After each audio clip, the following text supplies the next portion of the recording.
Hello, আসসালামু আলাইকুম ওয়া রাহমাতুল্লাহি ওয়া বারাকাতুহু। আমি ডক্টর ইউনুস বলতেছি, প্রধান উপদেষ্টা বাংলাদেশ। কে বলতেছেন? হ্যালো স্যার, আমরা খেতে পারি না এখনো। জিনিসের দাম ফেসবুকে ইন্টারনেটে দেখতেছি কমাইছে। আলুর কেজি 40 টাকা, মরিচের কেজি 20 টাকা। এ ধরনের নিউজ শুনি আর দোকানদারের সাথে কাজিয়া করি, মারামারি করি, তো জিনিসের দাম কমে নাই।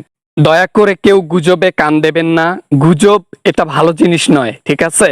আমি জানি আপনারা অনেক কষ্টে আছেন, তবে দেশ অনেক ঋণগ্রস্ত, যার কারণে একটু সময় লাগবে। আপনারা সবাই সহযোগিতা করলে দেশকে আগায় নিয়ে যাব ইনশাল্লাহ। ইউনুস স্যার, একটা কথা বলি শুনেন। গরিব মানুষরা টাকা চায় না, পয়সা চান না, উন্নয়ন চায় না।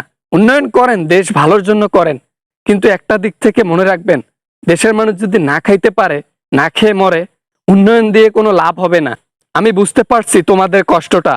তোমাদের এটাই চাইতো যে উন্নয়নের নামে যে টাকাগুলো সরকার মেরে দিয়েছিল, হাসিনা সরকারের কথা বলতেছি, এই ঋণগুলো যদি আজকে না থাকতো, তাহলে আমি এই সর্বপ্রথম জিনিসের দামই কমাইতাম।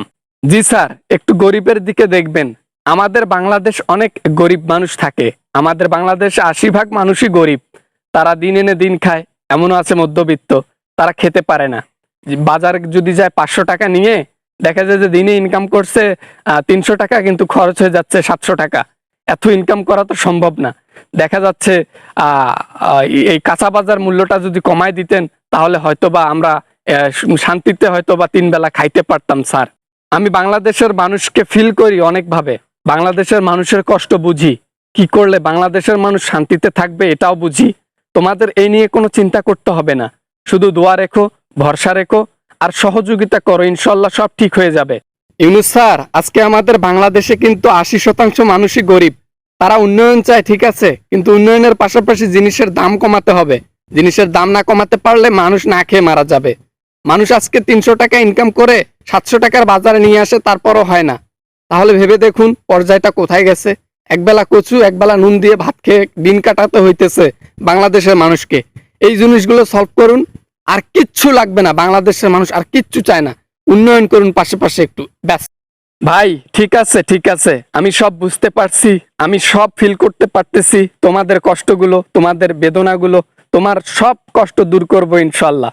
আমাকে একটু সময় দেয়া হোক, একটু ধৈর্য রাখুন, সমস্যা নাই, ইনশাল্লাহ ঠিক হবে। বেশি কথা বললাম না স্যার, আমি আর কথা বলতে পারবো না। আপনাকে ফোন দিয়েছি, আপনি আমাকে একটু সময় দিয়েছেন, এটাই অনেক।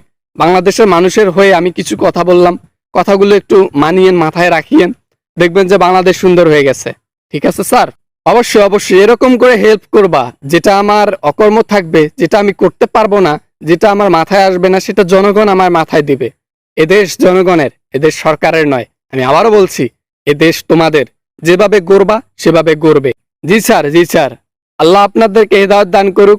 আল্লাহ আপনাদেরকে ওই শক্তিগুলো দান করুক যেটা দিয়ে মানুষ ভালো রাখাতে পারবেন, দেশকে উন্নয়ন করতে পারবেন, দেশের মানুষকে শান্তিতে বসবাস করাতে পারবেন। আসসালামু আলাইকুম ওয়া রাহমাতুল্লাহি ওয়া বারাকাতুহু।